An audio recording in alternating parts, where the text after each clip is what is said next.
ಬಾಗಲಕೋಟೆಯಲ್ಲಿ ಬೆಳ್ಳಂಬೆಳಗ್ಗೆ ಲೋಕಾಯುಕ್ತ ದಾಳಿ ಆಗಿದೆ. ಶ್ಯಾಮಸುಂದರ ಮಾರುತಿ ಕಾಂಬಳೆ ಮನೆ ಕಚೇರಿ ಮೇಲೆ ದಾಳಿ ಮಾಡಲಾಗಿದೆ. ಜಿಲ್ಲಾ ಪಂಚಾಯಿತಿ ಸಹಾಯಕ ಕಾರ್ಯದರ್ಶಿ ಶ್ಯಾಮಸುಂದರ ಮಾರುತಿ ಕಾಂಬಳೆ ನರಗುಂದದಲ್ಲಿ 2 ಮನೆ, ಬಾಗಲಕೋಟೆಯ ಕಚೇರಿ ಮೇಲೆ ದಾಳಿ ಮಾಡಿರೋದು.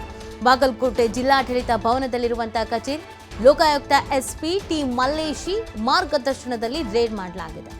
ಆದಾಯಕ್ಕಿಂತ ಹೆಚ್ಚುವರಿ ಆಸ್ತಿ ಸಂಪಾದನೆ ಮಾಡಿದ್ದಾರೆ ಎನ್ನುವಂತಹ ಆರೋಪದ ಹಿನ್ನೆಲೆಯಲ್ಲಿ ಈ ಒಂದು ದಾಳಿಯನ್ನು ಮಾಡಲಾಗಿದೆ. ಬಾಗಲಕೋಟೆ ಜಿಲ್ಲಾಡಳಿತ ಭವನದಲ್ಲಿರುವಂತಹ ಕಚೇರಿ ಮತ್ತೆ ಅವರಿಗೆ ಸೇರುವಂತಹ 2 ಮನೆ ಇವುಗಳ ಮೇಲೆ ಲೋಕಾಯುಕ್ತ ದಾಳಿ ಮಾಡಿರೋದು. ಕಾರಣ ಏನು ಅಂತಂದ್ರೆ ಇವ್ರ ಮೇಲೆ ಆರೋಪಗಳು ಆದಾಯಕ್ಕಿಂತ ಹೆಚ್ಚು ಆಸ್ತಿ ಸಂಪಾದನೆ ಮಾಡಿದ್ದಾರೆ ಅಂತ.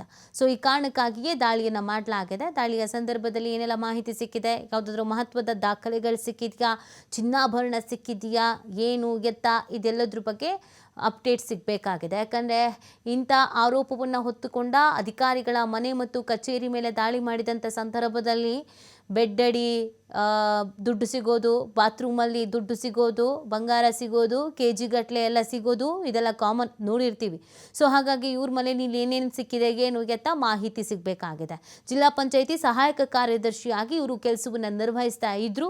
ಇವರ ಮೇಲೆ ಗಂಭೀರವಾದಂಥ ಆರೋಪ, ಇವರು ಆದಾಯಕ್ಕಿಂತ ಹೆಚ್ಚುವರಿ ಆಸ್ತಿಯನ್ನು ಸಂಪಾದಿಸಿದ್ದಾರೆ ಅಂತ. ಇದರ ಆಧಾರದ ಮೇಲೆ ಲೋಕಾಯುಕ್ತ ದಾಳಿಯನ್ನು ಮಾಡಿರುವಂಥದ್ದು.